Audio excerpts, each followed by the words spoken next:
What do we find on the peaks of the world's highest mountains and in the deepest depths of its oceans? Plastic waste. Trash has become a pressing environmental issue. The world produces more than 2 billion tons of it every year. Industry produces it, agriculture produces it, and so does each one of us. In the US, for instance, the average person generates about 4.5 pounds of waste each and every day. This visualization from Reuters shows just how quickly one form of waste, plastic bottles, piles up. Globally, we buy 1 million of them every single minute. That's 1.3 billion per day, 40 billion per month, and 480 billion per year. Only about 16% of the world's waste is recycled, and some of the most toxic waste is shipped to the poorest countries, where it's burned or put in unregulated dumps, polluting air, land, and water. And the future? By 2050, it's projected that the amount of global waste will balloon 70% because of growing populations, increased urbanization, and economic development, doing further harm to our environment, our food, our drinking water, our health. Unless, of course, we do something about it. Reduce our food waste, curb our use of plastics, increase our recycling and composting, develop new systems and technologies, and change our mindset to recognize that throwing something away may solve one problem, but it creates another. Please welcome to the stage the Executive Vice President of People and Culture and Chief Human Resources Officer for TELUS, Sandy McIntosh. Glad you weren't standing up yet.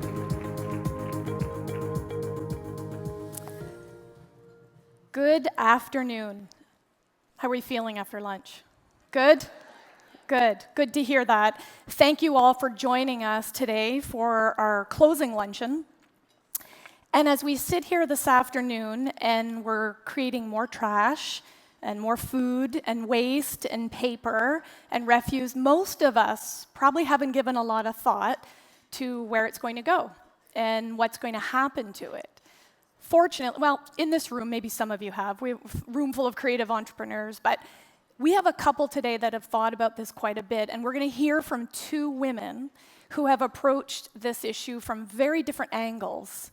One has created a consumer product, which is reducing waste we generate, and the other is leveraging finance and investment to promote sustainable practices in a very wide array of businesses. So let's listen to their stories and learn from their ideas. Please welcome to the stage the Chief Marketing Officer and Chief Sustainability Officer for Morgan Stanley, Audrey Choi.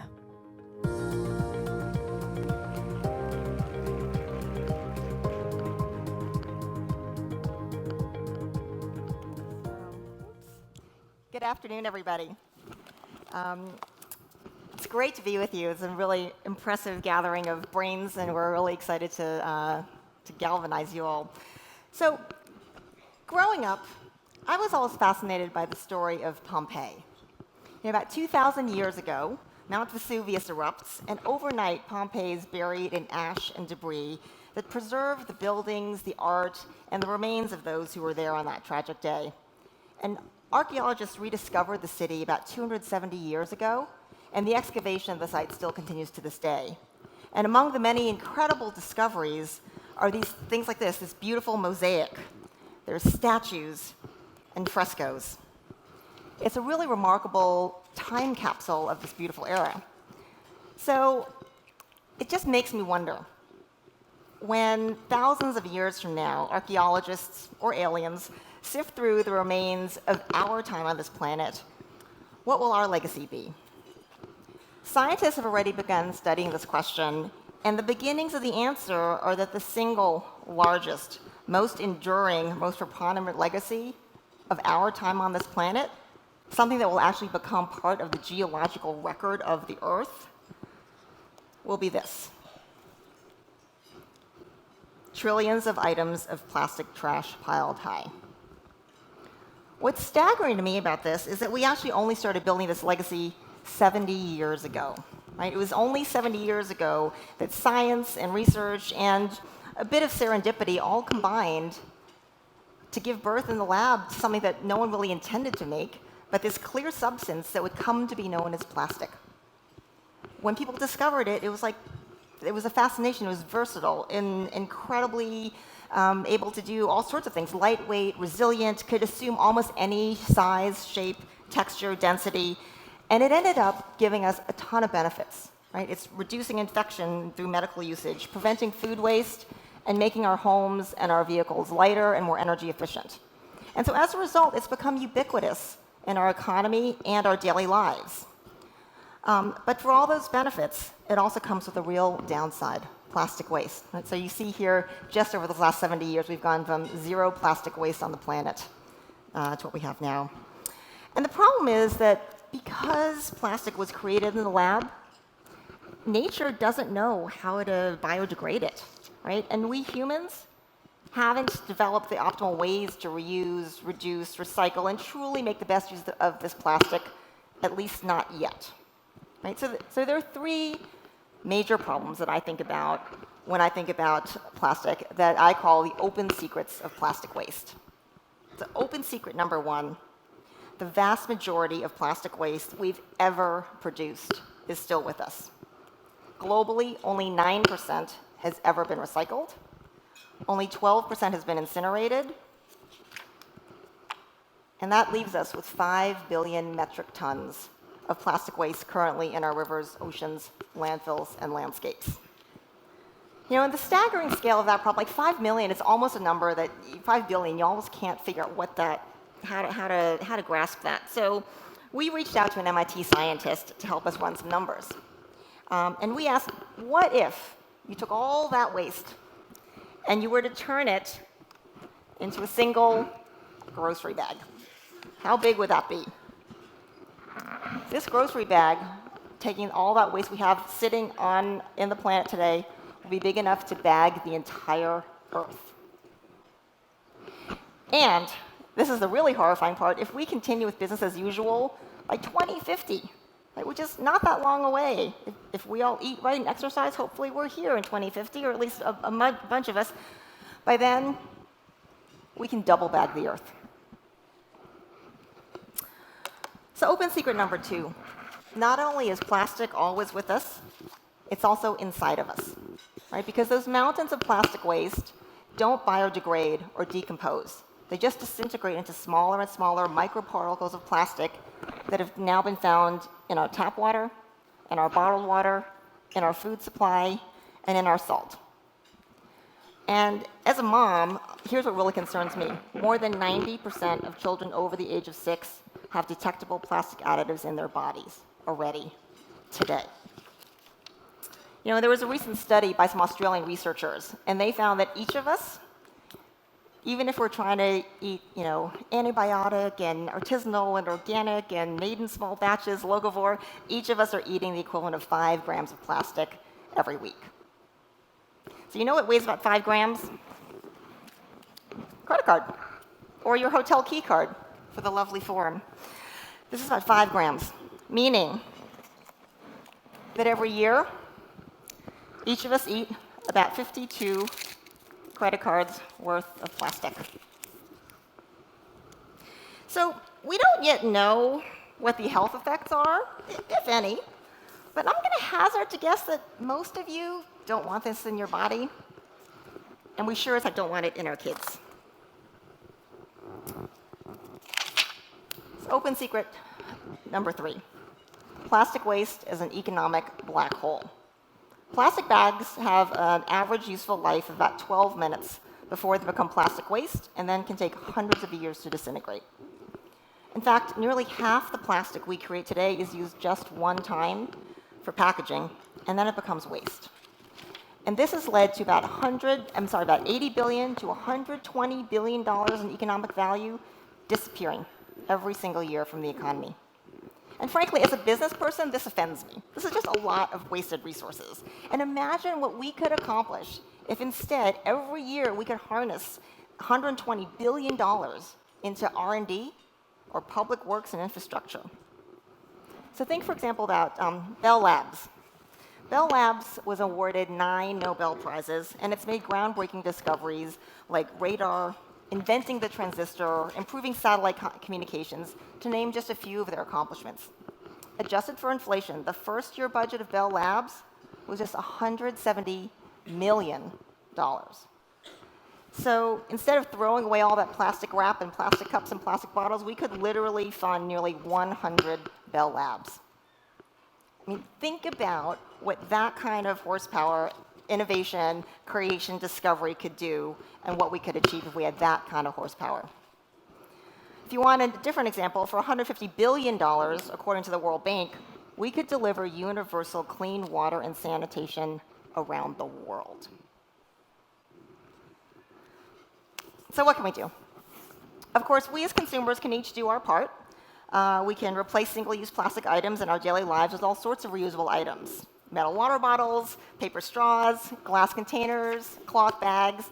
And many of you are already doing this, and this is happening, which is great. And those consumers' choices send powerful messages to companies and governments. But we all know that that's not enough, right? In fact, there's no one actor, no one company or industry, or even one entire sector that acting by itself can clear away those mountains of plastic trash already on our Earth and stem the tide of more plastic waste being created every minute. Right? Just while we're going to be sitting here in this session talking about reducing plastic waste, another 55 million plastic water bottles will be used around the world. So if we want to change the legacy we're leaving on the planet, we have to actually address this entire value chain together. From how it's formulated in the lab, is it really formulated in the best possible way to think about recycling or biodegrading? How is it designed into products? How is it used by consumers? How is it collected, recycled, or disposed of ultimately? And I'm here as Chief Sustainability Officer of Morgan Stanley because I believe that financial institutions can play an important supporting role in this transformation. We work with people, institutions across all parts of that value chain, and if we can do something to help, we want to. And that's why this past April, we stepped forward and made a firm-wide commitment called the Morgan Stanley Plastic Waste Resolution, where we vowed to facilitate the prevention, reduction, and removal of 50 million metric tons of plastic waste from rivers, oceans, landfills, and landscapes by 2030. Thank you. Thank you.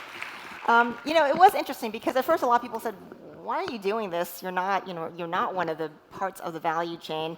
But again, I said we're trying to really bring everyone together to help achieve this goal. And we're really excited with some of the initial progress. When we announced this pledge, we started with a project we worked on with the World Bank, where we issued a $10 million bond for the World Bank, and the proceeds would go to various projects focusing on plastic waste reduction, particularly as a component of marine health. Fast forward 6 months ago, just a few weeks ago, we were able to partner with Pepsi and issue a $1 billion green bond with Pepsi with their proceeds going towards their commitment to reduce the virgin plastic in their beverage portfolio. So when you see that kind of acceleration, I think it is really grounds for optimism. And I believe that with these kinds of developments, we can start to move impact and have really the systems change that we need with accelerating change. I do believe this because I've had the privilege the last 10 years of founding and running the sustainable investing at Morgan Stanley. And in that time, we've seen sustainable investing develop into what is today the fastest growing investment trend in the capital markets. It now accounts for 1 out of every $3 under professional management. That's a $30 trillion market. And what that kind of exponential growth shows is that increasingly investors and consumers want to be clear about what do you own, what do you value, and how are you aligning your investment dollars to support the things that you really care about. I believe that we're going to see more opportunities for investors, both large and small, to step forward and say that they want their investment to focus on plastic waste reduction. I believe that every single person here today can play an indispensable role in this solution. Because whether you're a scientist or a designer or a marketer, an investor, a business leader, a policymaker, a consumer, or a mom, there's something in your span of control. I think probably multiple things in your span of control every day, whether it's at work or at home, that touches and affects the plastic value chain. And it's not just about what we're going to not do, it's also what we are going to do. And it's frankly, it's about how we do what we as humans do best. How do we use our intellect, our imagination, our creativity, our entrepreneurship, our desire for growth and profits? All of these things are a part of how do we imagine and create a better world where plastic doesn't become waste after a single use, where alternative formulations and business processes are discovered so we can retain the beneficial qualities of plastic in our economy without those mountains of waste burdening our environment. And I truly believe if we all leverage all of our unique vantage points, that's how we begin to create systemic change on a global scale. Finally, I'll show you one other thing that we could do as individuals. Just 2 days ago, we announced a partnership with National Geographic and the University of Georgia on an app called the Marine Debris Tracker. It enables every single one of us to become citizen scientists, helping track plastic litter when you see it on coastlines or in waterways. And that will ultimately let scientists better understand the sources of plastic debris and pollution and how we can solve it. Already 2 million items have been tracked, and I hope that everyone who joins us in being a citizen scientist, as well as what you do from your seat at work or wherever you have the most ability to affect change. It's truly up to us what the legacy is that we want to leave behind here. Will it represent the best of our civilizations or something else? I know that together we can partner to support and foster innovation and entrepreneurship, and perhaps with a bit of luck, we'll discover the breakthroughs to better engineer, produce, use, and reuse plastic to ensure the legacy we leave behind is something that really demonstrates the best of our efforts. We look forward to partnering with all of you. Thank you very much.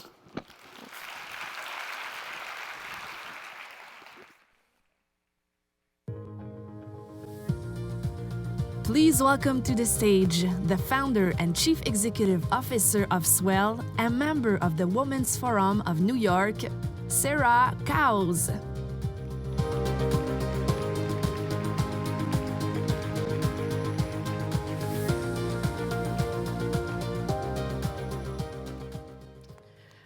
Thanks, Audrey. That was an incredible presentation. I don't think I'll ever forget your 52 credit cards. I'll bring them back to you after my talk. I'm Sarah. I'm really honored to be here standing in front of you today. I'm the founder of Swell. I'm an entrepreneur, but at heart, I'm a solopreneur. I'm an introvert. I'm a person who prefers sitting at my computer with my cup of coffee by myself and not on the spotlight of the stage. However, there are moments in life that you really have to step up. Sometimes you really have to step up from behind the computer and you have to move beyond your comfort zone, really to talk to strangers, to disregard the no's to get to the yeses, to share your most intimate dreams, sometimes very publicly, and to open yourself up to criticism and to failure to get to success. Because you believe in yourself, because you believe in the contagious nature of your optimism, of your idea, and you believe that you have the power to change the world. One person, one tool, one step at a time. And this has been my experience. But I'm guessing that there's many of you there today who also has an audacious dream, one that you're working on or potentially one that you're getting ready to. Perhaps you've taken those steps that have moved you closer to that dream, or you're in the throes of trying to figure that out, of how you can bring that idea to life. I hope that my story gives you the courage to help you find your way.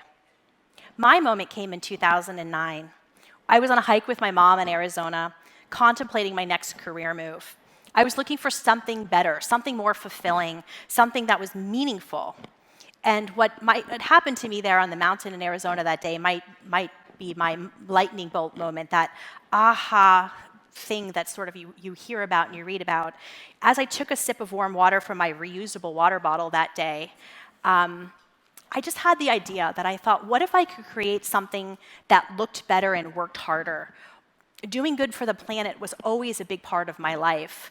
My family recycled where I grew up years before city pickup programs were in place.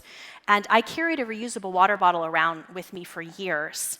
I was really inspired from my time at the University of Colorado at Boulder. While I might not have been a tree hugger at the time, I was issued a reusable cup trying to displace single-use styrofoam, which is sort of dating me. Styrofoam was the plastic of the day. And I use this cup everywhere. And as I travel to some of the most beautiful places on the planet, I would see plastic bobbing in the rivers. And I really thought a lot about what I could do about this problem. I was also seeing a real correlation to what I was hearing about the water crisis, how young girls and women in a lot of developing countries really were being held back because they didn't have access to clean drinking water in the way that we in the Western world had it. And I just felt a particular need to try to do something more. Could I do more good in the world if I designed a product with me in the center as a customer, a business with a much larger purpose? And I really set out to find the answer. So I created Swell. In 2010, I like to think that I created the first hydration fashion accessory. I used $30,000 of my own savings. I had one employee, me, and I had a very small Manhattan office, which was also my apartment at the time. And I took this one blue 17-ounce bottle everywhere with me. I went to 17 trade shows that first year, staying with friends on their couches, and I heard a lot of no's before I got to yes. But part of the issue was that I was focused on the problem I was trying to solve. Ridding the world of single-use plastic bottles is all I was talking about, versus the solution that I brought to the problem.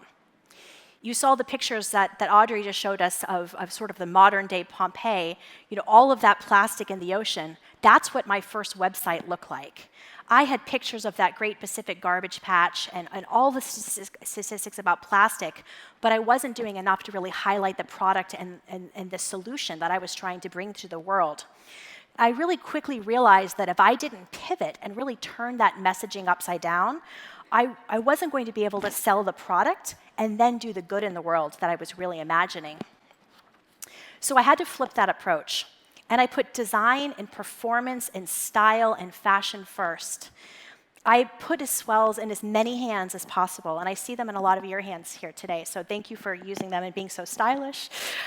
This really helped me sell a lot of product, but it made people understand how amazing that they performed and how giftable of an item that they were. It helped us earn our premium reputation in the marketplace that we've held for many years now. And it attracted trend seekers and people needing a need for hydration, but in a fashion-forward way that potentially didn't even exist before. They didn't even know that they needed this item in its life. And by doing that, I like to think that I created accidental activists. People who loved the product because it looked better or it worked harder, and they might not have necessarily been thinking about the good they were doing for the planet, but they just happened to be doing good by default by using a product that they came to know and love. While I was building the brand along the way, there were certainly key moments that lifted the trajectory and helped pull us forward in a pretty phenomenal way in a short period of time. A couple of examples. Oprah's magazine said that they would feature the product as soon as I had more colors. And of course, they said this when I only had one blue bottle. I quickly had to make 6 new colors and get those over to the Oprah magazine. And the rest is history, but that's one of the reasons why we have so many colors and patterns today. I had the opportunity of running into the former CEO of Starbucks, Howard Schultz, at a grand opening of a Starbucks coffee shop. And I always knew I'd kick myself if I didn't rush over to him and tell him the story of Swell.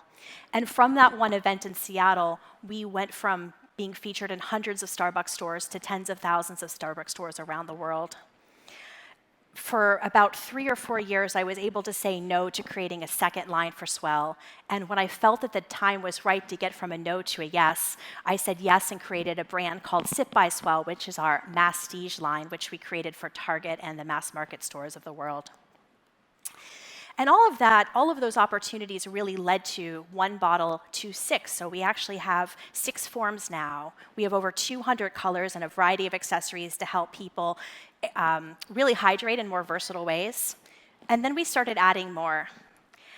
Just recently, we launched barware and also a new category of food containers. And with more than 20 million products sold to date, I look back at that small dream that I had in 2009 in my apartment in New York, and I realized that one person really could change the world. With the right motive, with with unending optimism, some amazing agility, with a really good team, and just the courage to stay focused on the end goal, which for me was really having some type of positive change in the world. But what I also learned along the way is that you can do so much more and so much faster with collaboration and partners that help you with your reach and your mission. What not everyone knows is that we've taken action for good at Swell since the very onset of starting the company. Not just working to rid the world of single-use plastic bottles, but supporting water issues impacting communities around the world. So all the way back in 2010, when I was just getting started, we really kicked off our responsible business practices. Back then, I worked with WaterAid, and since 2015, I've been working with UNICEF, where we've pledged over $1.6 million to bring clean drinking water to 750,000 people in Madagascar, water, sanitation, and education, Madagascar being one of the hardest hit areas when it comes to the water crisis. In 2012, when we became partners with Starbucks, we had to prove our manufacturing processes, and our production and compliance standards have only evolved and gotten better over the time. We've also planted 500,000 trees with American forests. We've also started to launch our own partnerships, not just working with some of the best nonprofits in the world, the Breast Cancer Research and the Project Reds, but we decided we really wanted to start measuring ourselves. So we created something called the Million Bottle Project, really trying to create purposeful activates and bring awareness to the small everyday steps that we all can take to reduce the use of single-use plastic. We have a goal to displace 100 million plastic bottles by the year 2020 with the program that we've created, and we're well on our way. We did a program this last year with the New York City Mayor's Office of Sustainability, where we donated 323,000 bottles to all of the high school students in all 5 boroughs. And together, we were able to encourage the students, their teachers, their sustainability coordinators to help us take a pledge, and together we've actually been able to save 54 million single-use plastic bottles by being used in New York. And the really neat thing that we're seeing is that we're also seeing an uptick now in children's ages 13 through 15 in Manhattan of really using less single-use plastic and educating their families, their soccer teams, their Girl Scout troops, all about the mission and all about what we've started. So we're really trying to create all of those advocates around the world and be a bit bigger.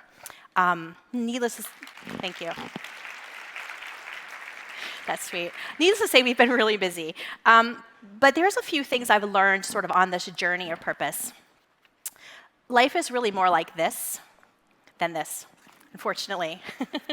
But one person can make a difference, and thousands of people, like all of us in this room, together can change the world faster. On your own journey, I ask you to consider this. What is your dream? Identify your purpose and how you can bring your vision to life. Identify who can help you collaborate to extend your mission, your reach, and most importantly, the impact that you're trying to have, whatever that is.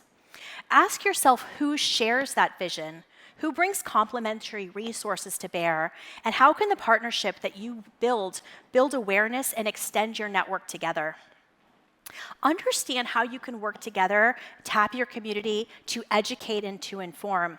How do you mobilize action that causes and things that drive you forward to enable and enact that long-lasting change? And along that journey, make sure you give yourself to a space to evolve that dream over time, to pivot where you need to, so that you can do more and actually add and build upon your successes, sometimes taking steps backwards and sideways before you move forward. I was able to do it with a bottle, but what will your tool be? What will you want to do? What is the message that you're trying to achieve? My question is, who will be your partners as you step into the spotlight, as you personally move beyond your comfort zone, engage and create the advocates and the guides in the world to change for the greater good and the planet and its people? Thank you very much, and I really appreciate you listening to the story of Swell today.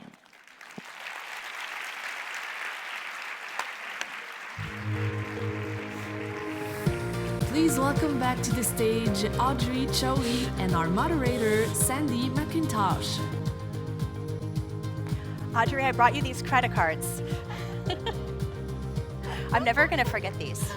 Oh, that's great. amazing. Horrifying and amazing.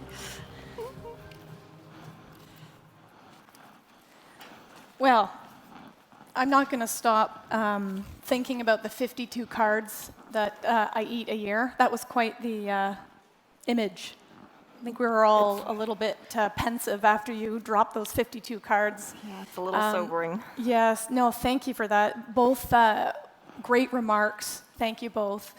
And for the work that you're doing and the solutions that you're providing for this very important global issue of waste. And we actually asked all the audience to answer a few questions in advance of this session. And one of them was whether you consider sustainability in your investment decisions. Now, I hope you weren't biased when you filled it out, knowing that we were going to put the numbers up here. But let's see what the numbers look like. So do you consider sustainability when you make your investment decisions? 64.6% said yes. That's terrific. Audrey, what do you think about these numbers? No, that's terrific, and thank you for all the 64% of you, and the others we'll have to work on that. It's actually very consistent with what we've seen. So, about 6 years ago, we founded the Morgan Stanley Institute for Sustainable Investing because we had a belief that people would really want to align their investments with sustainability goals that they cared about, but we weren't sure. And so one of the things that we've done over the years actually is do polls of individual investors. And interestingly, the first time that we did the poll, we actually had 71%, so somewhat similar, 71% of investors said they were very interested or somewhat interested in sustainable investing. That is actually every couple of years that we've done the poll, it has increased. The last time we did it, it was actually 85%. Oh. The one thing that I would say, though, that I think especially for this group is really interesting is how those numbers broke down by demographics. So that first year when it was 71%, we had 62% of the men, 76% of the women, and 84% of millennials. We oversampled millennials because everyone talks about how they're different. The next year it was 67% of the men, so the men didn't move a whole heck of a lot. The women went to 84%, and the millennials went to 86%. And then finally this past year, the men have caught up, and it's 83%, 86%, and then 95%. Wow. So we're seeing this as a real trend. That's encouraging. And do you think this concept of sustainable investment is here to stay? Is sustainable? Mm-hmm. Do you ever worry it's a trend or a fad? Yeah, no, we've seen a really dramatic increase over the past number of years, and I firmly believe that this is actually a secular change, not sort of a cyclical flash in the pan.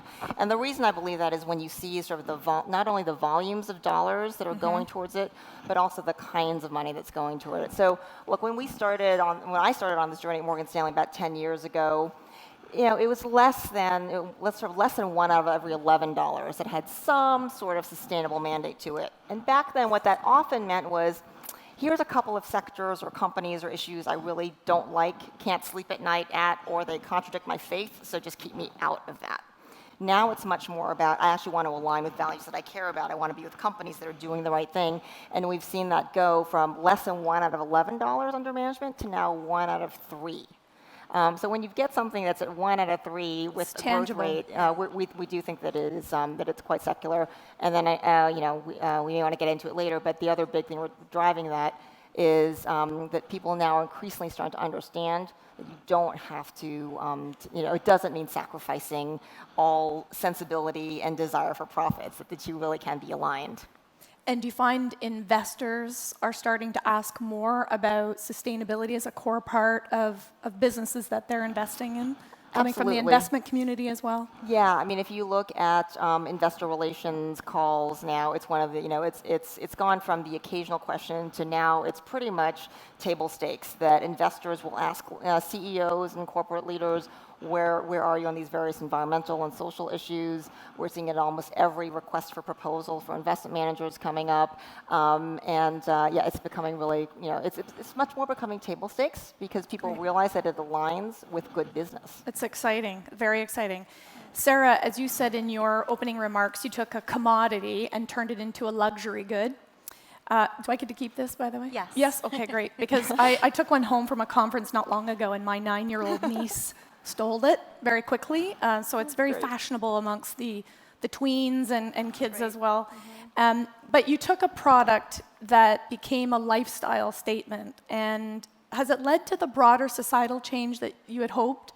Yes, I like to think so. You know, I mentioned sort of the accidental activists, hard to say, but I would like to think that by using a swell and hearing and thinking about our mission, you realize how much convenience there can be. Either you use it because it actually works, it keeps things hot or cold, or you can bring your favorite beverage from home, but by doing so, it's then become part of your life, and then you are really thinking about that positive change that you're having.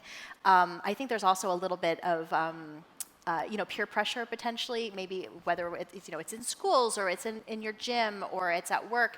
I think after you've sort of either taken our $1 million bottle pledge and you're using your swell, or you've really told people about it, it's a little bit harder than show up with a plastic bottle or a plastic bag later on. So I think it's sort of building these really positive, small everyday ways that then you can have a bigger effect.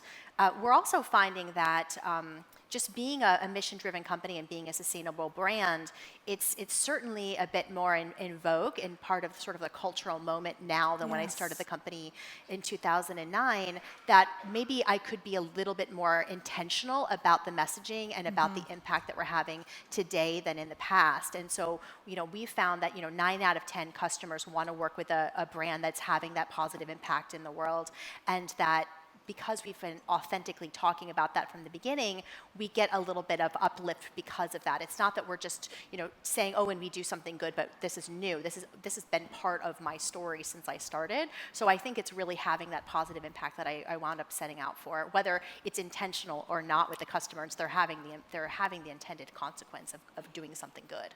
Well, I think you hit it on the head. The origin of your business had a social conscience from the beginning. The social purpose was part of the whole concept, and I think people can see that and buy into that very, very quickly as part of the value proposition. So in our pre-session polling, we did another poll and asked you whether you've made any changes in your consumption habits to reduce the amount of waste that you generate. And here's what you said. That's great. Encouraging. So That's terrific. almost 95% said yes.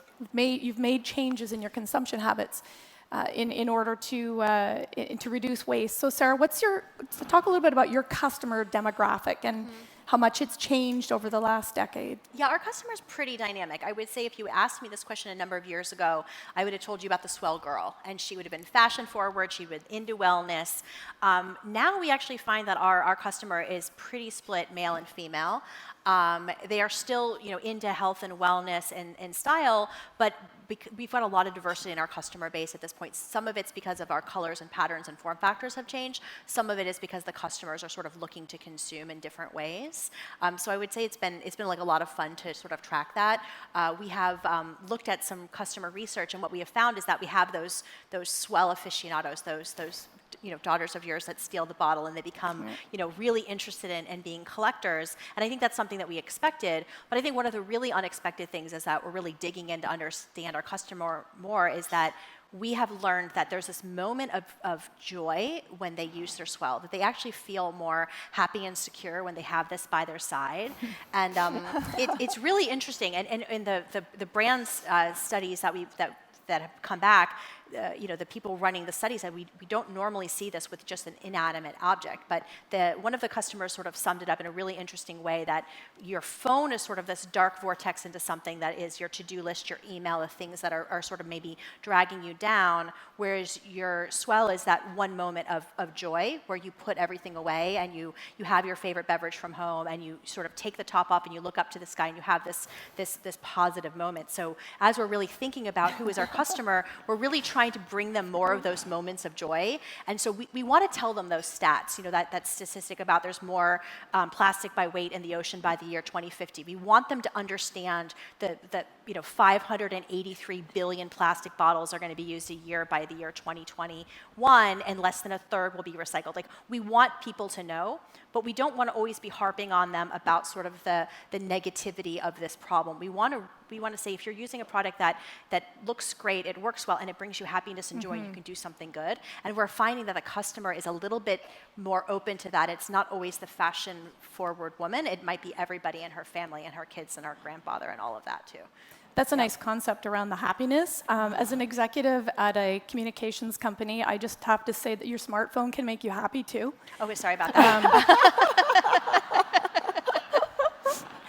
Didn't appreciate your comment that it's a negative experience. You can be happy with your smartphone right beside you as long as you're using it wisely and you're not addicted to social media.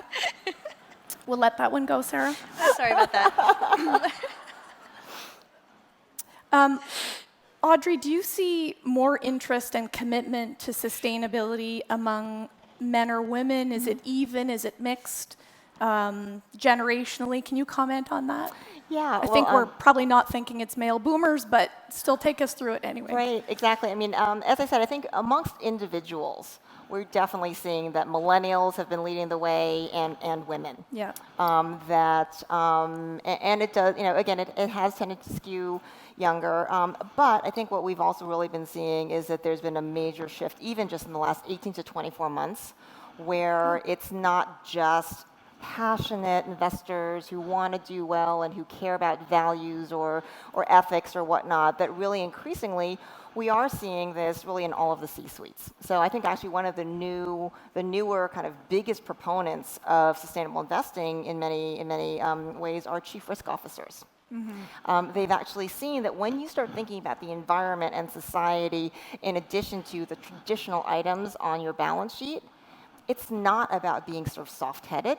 It's actually about understanding that there may be risks that you could avoid. It's a little bit of sort of looking for the canaries in the coal mine. You might actually see some of these risks, some of these liabilities, some of these potential legal settlements if you're actually thinking about those.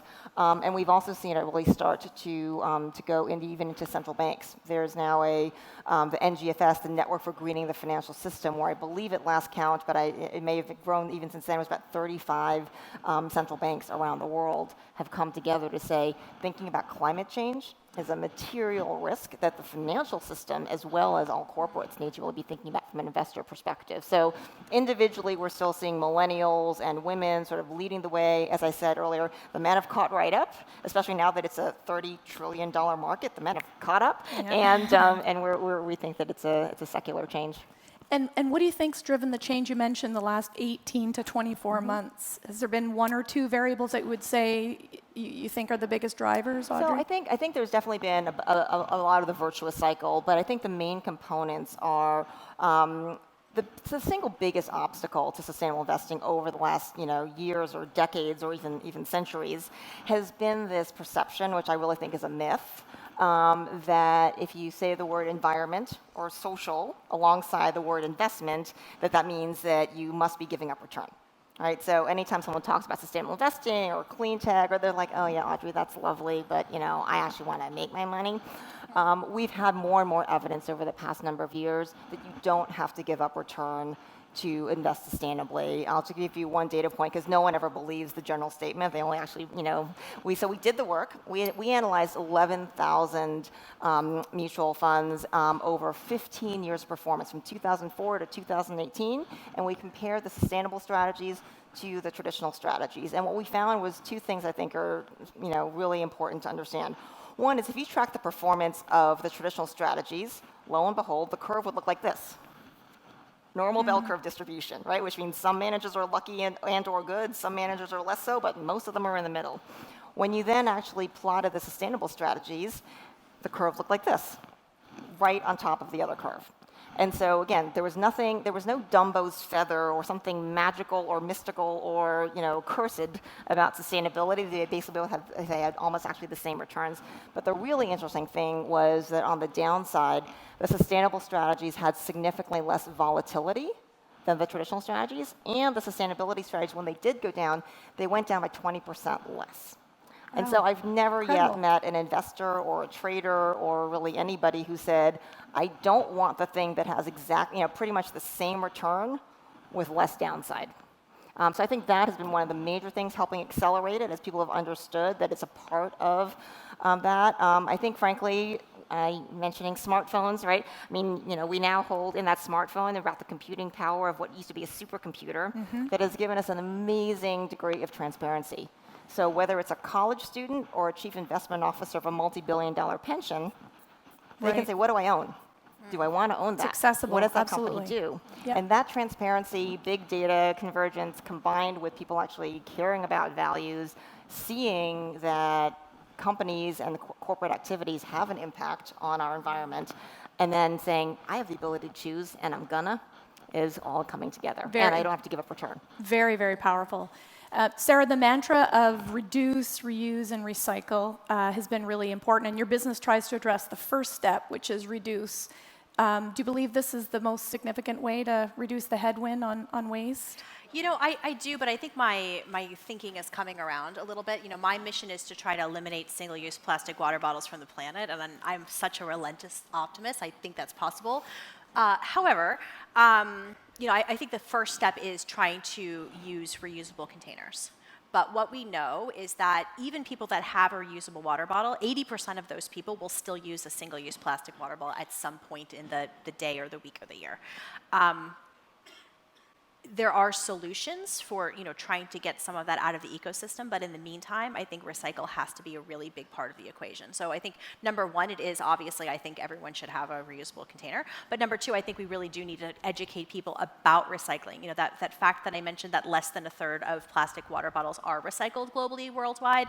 So it's a challenge in just either having the understanding that you can recycle it, where to recycle, you know, all of sort of those points along, you know, your day or your travel or your office, sorting it in certain ways. So my messaging and my thinking around this is really coming around, and our team is thinking about, you know, how do we make sure that people don't necessarily, you know, back to the idea about joy, but feel guilty about those moments that they can't, but try to remind them that, you know, you can bring this on the airplane with you and ask for a refill versus buying a bottle. And all of those points that you think that those are when you're painted in the corner, you don't have another option. Well, sometimes that is the outcome, but when that happens, make sure you take that plastic bottle with you until you find a place to recycle it.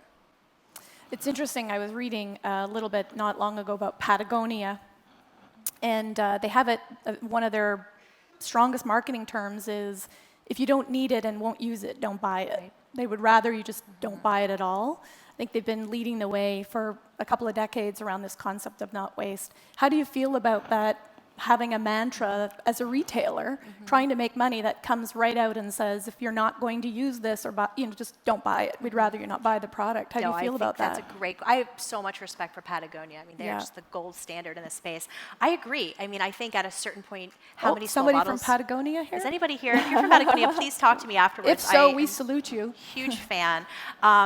No, but I agree. I mean, at a certain point, you know, I think everybody has more occasions for a swell, right? You need a swell for your coffee and your tea and your wine and your kids, and you know, so there's all you can have more than a few swells.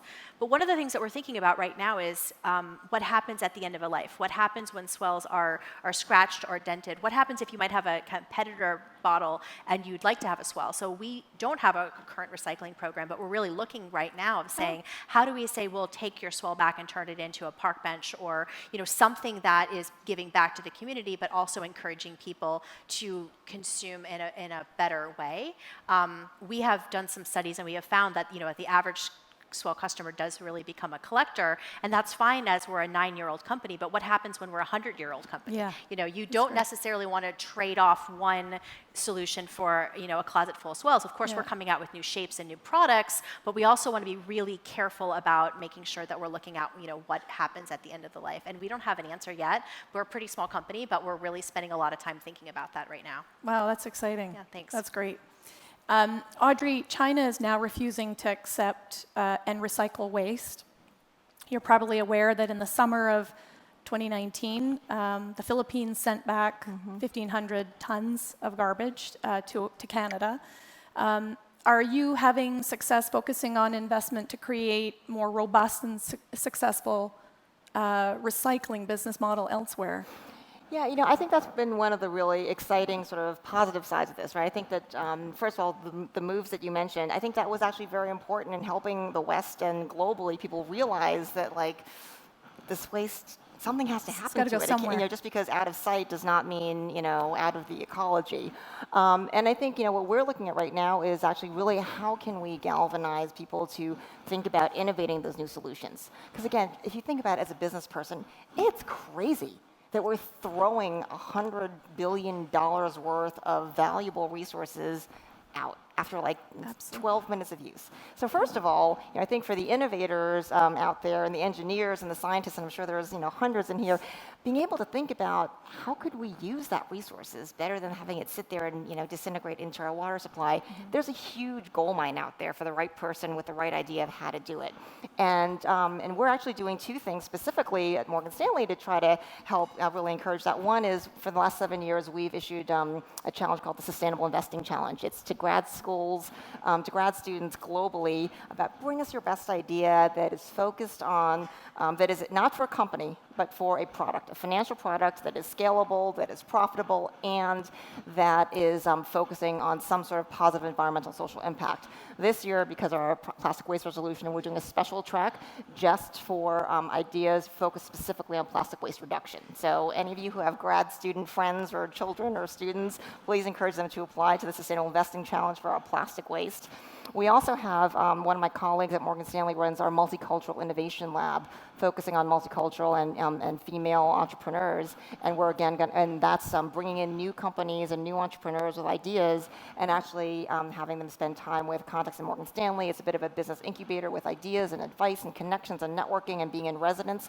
And this year we're also going to have a special sort of plastics track in that. So we're really trying to encourage at the early stage the innovation to think, wow, this is a source of potential opportunity.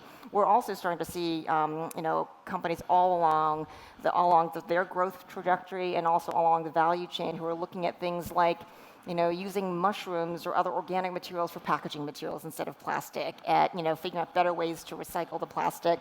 And I'm also especially excited about thinking about not necessarily new lab innovation, but business process reengineering.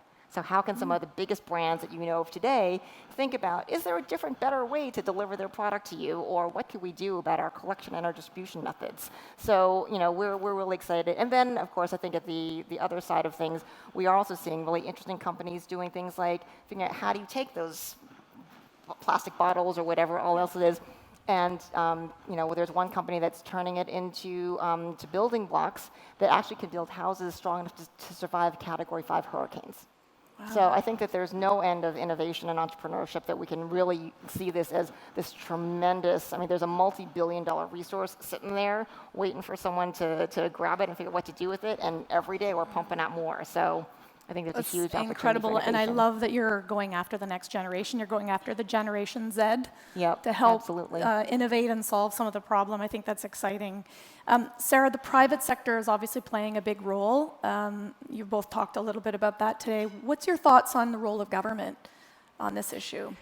I think that there's a real role for government to play, whether it's directly or through collaboration with individuals or with businesses. In the case of Swell, we've done a heck of a lot of partnership with advocacy groups. So our work with UNICEF, for example, or Parlay for the Oceans, and groups that we work with that either we fund and they do some of the advocacy, or we sort of lend our voice to kind of bring the mission and the topic front of center. I mentioned in my earlier remarks about some of the stuff that we did with the New York City Mayor's Office for Sustainability. And we never would have had the ability to work with the students in New York and really think about how we can extend our reach to over 1 million students in New York if we hadn't done it through the Mayor's Office, and really going to that next generation and helping them become those activists that we were looking for. But to be honest, there's always more that we can do. Part of my team's going to be at the National League of Cities next week in Texas, where 19,000 cities and city governments are coming together, and one of the big topics that they're talking about is sustainability.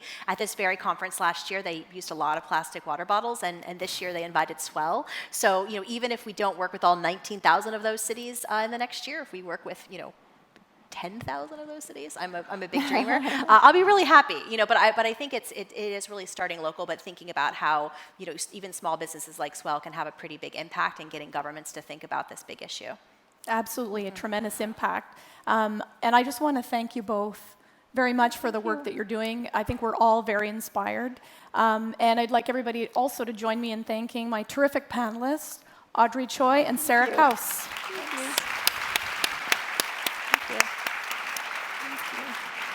So enjoy the rest of the afternoon in lovely Toronto, and we will see you this evening at 6:30 in the Frontenac Ball.